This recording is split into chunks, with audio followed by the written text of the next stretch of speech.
नाज़रीन आदाब, अली वारसी एक मरतबा फिर नया दौर के प्लेटफॉर्म से आपके सामने हाजिर है और आप देख सकते हैं कि 1 2 3 मेरे पास 3 खबरें आज भी। तो सबसे पहले तो सबसे बड़ी खबर के बारे में बात कर लेते हैं। चीफ जस्टिस साहब ने जो है वो आज केस सुन रहे थे। आपको जैसे कि याद है, मैंने पहले भी बताया था 4 जनवरी को उन्होंने केस सुनना था ताहियात नाअहली से मुतालिक, और उसमें नवाज शरीफ साहब का भी केस था और भी कुछ लोगों के केस थे। तो वो ताहियात नाअहली जो है उसके अंदर बड़े बड़े अच्छे पॉइंट्स उन्होंने उठाए। अब वो अच्छे पॉइंट्स उठाए, लेकिन जो उन्होंने मजेदार काम किया है, बारीक कार्रवाई जो डाली है, मैं उसके ऊपर जो है वो थोड़ी सी जरा बात करूंगा। पहली बात जो है वो उन्होंने कहा कि ताहियात नाअहली जो है वो कहीं लिखा हुआ नहीं है इनके अंदर। इट इज अ फैक्ट के आर्टिकल 62(1)(f) में जो है वो ये बात, और अगर आप कॉन्स्टिट्यूशनल स्कीम को देखेंगे तो वो 5 साल के अलावा कहीं कोई नाअहली नहीं है, सिवाय एक नैब लॉ के केस में होता है जिसमें 10 साल की जो है वो नाअहली होती है गालिबन। तो ये जो केस है ताहियात नाअहली वाला, इसमें कहीं पर लिखा हुआ नहीं है। तो ये सिर्फ एक फैसला जो है वो उमर अता बंदयाल साहब होते थे, आपको याद होगा। तो उन्होंने एक केस जो था आया था सुप्रीम कोर्ट में, जिसमें ये पूछा गया था कि ताहियात नाअहली होगी या एक दफा की डिस्क्वालिफिकेशन होगी, जो भी केस होगा वो जरा बता देंगे कितनी देर की है। नवाज शरीफ साहब पे केस था, सुप्रीम कोर्ट में केस गया और केस का ये फैसला उन्होंने लिखा कि ताहियात नाअहली ही होगी। नाअहली जो है 62(1)(f) में ताहियात होगी। दूसरी बात जो है वो उन्होंने ये कही कि तो ये बात बड़ा वैलिड पॉइंट है कि ये जो है वो दुरुस्त नहीं है मामला। आइन के अंदर जो है वो कहीं नहीं लिखा हुआ, ये एक फैसला है सुप्रीम कोर्ट का। दूसरी चीज है ताहियात वाली बात जो है वो कायम कैसे रहेगी। मिसाल के तौर पर अगर आपने एक कत्ल किया है तो आप सादिक और अमीन नहीं रहते, क्योंकि आपने किसी की जान ले ली है। सबसे बड़ी अमानत जो है वो अल्लाह की अमानत है, इंसान की जान। तो उसमें आपकी जो डिस्क्वालिफिकेशन है वो फॉर लाइफ नहीं है। लेकिन अगर आपने कोई ओमिशन हुई है, जैसे नवाज शरीफ साहब का केस है, तो उसके अंदर ये इमरान खान का ये दोषाखाना वाला केस है, तो उसके अंदर आप कहें कि जी इसमें ताहियात बंदा नाअहल हो गया 62(1)(f) के तहत, इसके पास कोई चांस नहीं है। और वैसे भी ताहियात वाली बात जो है वो समझ में नहीं आती। बात ये कि अमेरिका में एक मिसाल दी जाती है कि अगर आपने अपने किए की सजा भुगत ली है, अगर आपने एक जुर्म किया उसके बाद आप जेल चले गए, या आपने कोई टाइम किया, कम्युनिटी सर्विस की, कोई फाइन पे किया, तो इसको कहा जाता है कि your debt to the society has been paid, कि जो मुआशरे का कर्ज था आपके ऊपर वो आपने चुका दिया। तो अब यहाँ पर किस हिसाब से, जब एक बंदा जेल में रह लिया है या अपनी नाअहली भुगत चुका है, या उसने जो भी उसका टाइम था वो सर्व कर लिया है, तो जो भी उसका सेंटेंस था वो सर्व कर लिया है, तो फिर उसके बाद उसकी मजीद गुंजाइश नहीं रहती उसको मजीद जेल में रखने की। फिर कुछ और भी उन्होंने बातें की। उन्होंने कहा कि 5 जजेस की अकल की पार्लियामेंट में बैठे लोगों से ज्यादा कैसे हो सकती है, 100% कोई इसमें बहस नहीं है, गुंजाइश। आमिर ने सादिक को अमीन वाली शर्त अपने लिए क्यों ना डाली, अदालत ने अपने लिए क्यों नहीं डाली। उन्होंने कहा कि ये जो बेंच है ये भी नहीं रहता, तो ये भी बात उनकी बिल्कुल ठीक है। उन्होंने कहा कि 2 साल की भी नाअहली हो सकती है, अगर अदालत जो है वो ये कह सकती है कि ये ताहियात है, तो फिर क्या हम ये भी कह सकते हैं कि नहीं जी ये 2 साल की है, तो this has to be settled at some point. तो लिहाजा अगर एक्ट बन गया है जो ये कह रहा है कि जो नाअहली है वो 5 साल की है, तो फिर बहस खत्म हो जानी चाहिए, दूसरों की भी खत्म हो जानी चाहिए। लेकिन यहाँ पर एक अजीबोगरीब सी सिचुएशन है। तो बार ये मुकम्मल चीजें, मैं जो बारीक कार्रवाई है उसकी बात करना चाह रहा था। जो एक्सप्रेस न्यूज का मैं पढ़ रहा था, तो उन्होंने लिखा हुआ है कि ताहियात नाअहली होगी, ये कहाँ लिखा है, इस्लाम में तौबा का रास्ता मौजूद है। तो मैं तो हमेशा ये कहता हूँ कि इमरान खान साहब ने जिस तरह से रियासत मदीना और दूसरे जो अमर बिल मारूफ वगैरह जो मुतारिफ करवाए हैं जुमले इस तरह के जो कि आयात हैं, या टीएलपी वालों ने एक बड़ा वायलेंट किस्म की एक जो है वो, वैसे तो कहा जाता है कि वो हदीस जो है वो ज़ईफ है, लेकिन जो भी है वो एक लाइन है, मनसब्बा नबी फक्तुलहू, तो उसको जो है वो पॉपुलराइज किया है।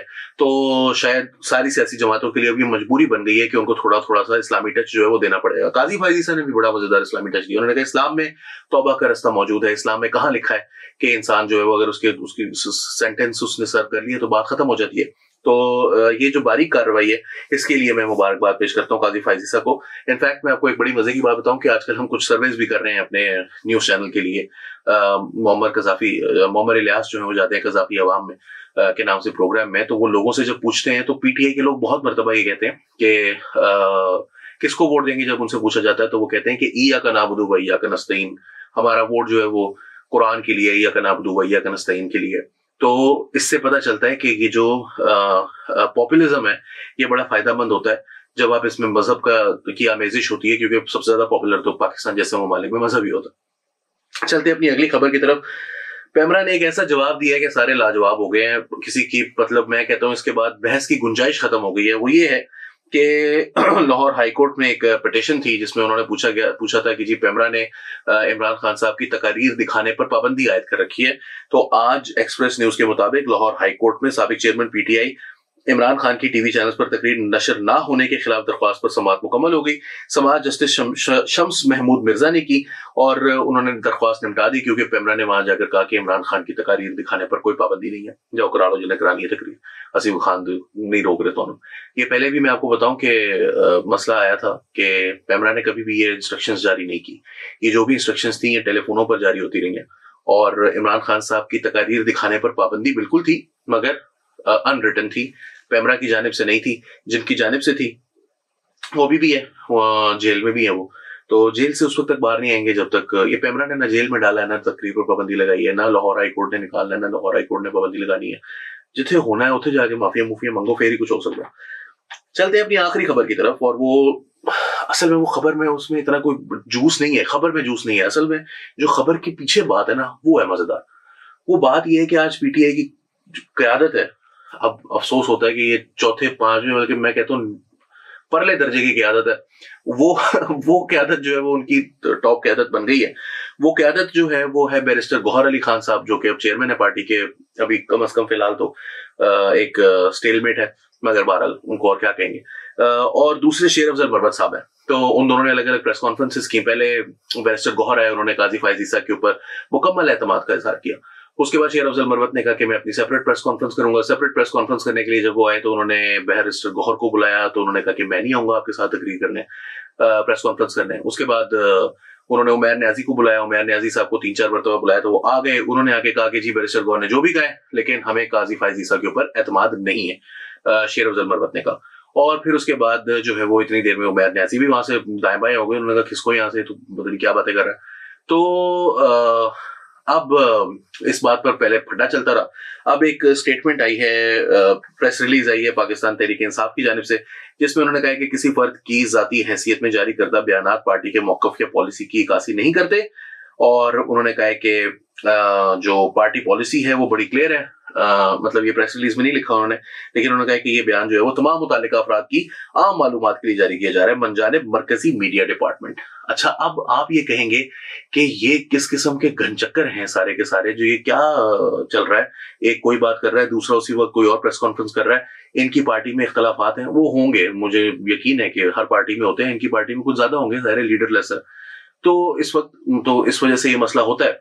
मगर अगर आप ये समझ रहे हैं ना कि ये कोई पॉलिसी नहीं है, ये वाकई सारे के सारे बेवकूफ हैं, या ये अगर आप समझ रहे हैं कि ये मुमकिन है कि इमरान खान साहब ने एक को कहो कि तूने ये कहना है, दूसरे को ये कहो कि तुमने ये कहना है, और दोनों को खुद भी ना पता हो कि हम एक दूसरे के साथ जो है गुड कॉप बैड कॉप खेल रहे हैं। लेकिन हकीकत ये है कि ये जो मैंने कल आपको किताब का हवाला दिया था, हाउ डेमोक्रेसीज डाई का, तो उस किताब के अंदर एक जगह पर यह भी बताया गया, ट्रंप का हवाला देते हुए उन्होंने कहा कि अगर आप झूठ बोलते जाएं तो फिर एक टाइम आता है कि झूठ भी कोई इतना बुरा नहीं लगता लोगों को। वो कहते हैं यार ठीक है, होता ही है। तो ट्रंप के बारे में उन्होंने एक लाइन लिखी थी बड़ी खूबसूरत, उसके अंदर लिखा था कि ट्रंप के जो सपोर्टर्स हैं they took him seriously but never literally, कि अगर वो कुछ कह रहा है तो उसको संजीदगी से लेते हैं, लेकिन इसका ये मतलब नहीं है कि वो उसको जो कह रहा है उसके ऊपर अमल दरामद का वो उम्मीद रखते हैं। और इस बात को हैना आरेंट ने बहुत खूबसूरती से बयान किया कि जो पॉपुलिस्ट्स हैं, जो डेमागॉग्स हैं, उन्होंने ये बहुत पहले ये चीज समझ ली थी कि अवाम में कभी भी आपने कोई भी बात राइज नहीं होने देनी। आपके सच्चे होने का जो है वो आपको नुकसान होता है। अगर आपके बारे में ये राय हो कि आप बहुत सच्चे इंसान हैं और हर बात में जो भी बात आप करते हैं बड़ी नाप तोल के करते हैं, तो उसमें नुकसान ये है कि फिर आप कभी भी झूठ नहीं बोल सकेंगे। तो उसमें लोगों को अपनी साइड पर रखने के लिए हमेशा झूठ बोलते रहते हैं पॉपुलिस्ट लीडर्स, ताकि लोगों के दिमाग में, और वो जो अवाम होते हैं वो ये सोच रहे होते हैं कि हमारा लीडर बड़ा तेज है, वो सारों को बेवकूफ बनाता है। उससे होता ही है कि आपने एक बात कही, अगले दिन आप साबित कर दें अगर कि ये तो कल झूठ कह रहा था, तो तुम इसकी सारी बात पर ईमान ला रहे थे, तो वो ये कहते हैं कि देखा हमारा लीडर कितना तेज है, वो तो सबसे ज्यादा तेज है, उसने तुम सबको बेवकूफ बना दिया, हा हा हा। और वो साथ ये भी कहते हैं कि हमारा ये टेक्टिकल जीनियस है हमारा लीडर जो है, तो इसलिए उसकी किसी बात को, और at the same time they believe everything and they believe in nothing. यानी कि आप उनको किसी भी बात पर कहें कि अमेरिका से खत आया था तो वो कहेंगे हाँ आया था, फिर वो कहेंगे अमेरिका से खत नहीं आया था, तो कहेंगे खान बिल्कुल ठीक कह रहे हैं, अमेरिका से खत तो नहीं आया था, खत थोड़ी आता है। फिर उसने साइफर के अंदर जो बात लिखी थी, वो जो बात थी वो इशारा था। फिर वो कहते हैं कि हाँ जी इशारा था। तो फिर जब वो कहते हैं कि अमेरिका ने असल में नहीं किया था, असल में तो बाजवा ने किया था, तो फिर वो कहते हैं कि हाँ जी बाजवा ने किया था, अमेरिका ने नहीं किया था। आज उन्होंने इकोनॉमिस्ट में फिर लिख दिया कि अमेरिका ने किया था, तो वो फिर कह रहे हैं कि अमेरिका ने किया था, वो कह रहे हैं एब्सोल्युटली नॉट, दोबारा से शुरू हो गया। तो ये जो गेम है वो इस तरह से चलती है कि you keep accepting and denying everything at the same time. एक ही वक्त में आप ये भी कहते हैं, तस्दीक भी कर देते हैं एक बात की और तरदीद भी करते चले जाते हैं। उससे होता यह है कि आधे लोग जिन्होंने तस्दीक पर एतबार करना होता है, एतबार करना होता है, वो तस्दीक पर एतबार करते हैं। बाकी आधे लोग जिन्होंने तरदीद पर एतबार करना होता है, वो तरदीद पर एतबार करते हैं। और अगर आपसे कोई पूछे कि ये तुमने कहा था, तो आप कहते हैं नहीं मैंने तो ये भी कहा था, इसकी तरदीद हो चुकी है। और अगर कोई पूछे कि तुमने तो ये कहा था, तो आप कहते हैं नहीं मैंने तो ये कहा था, इसकी तस्दीक हो चुकी है। तो ये आपको बेवकूफ बनाने की कोशिश है, और अब आपने फैसला करना है कि आप इनको बेवकूफ समझते हैं या अपने आप को बेवकूफ साबित करते हैं। अगर आप उनको बेवकूफ समझेंगे तो आप बेवकूफ अपने आप को भी साबित करेंगे, because they are very smart. ये था हमारा आज का प्रोग्राम। अली वारसी को नया दौर के प्लेटफॉर्म से इजाजत दीजिए। आदाब।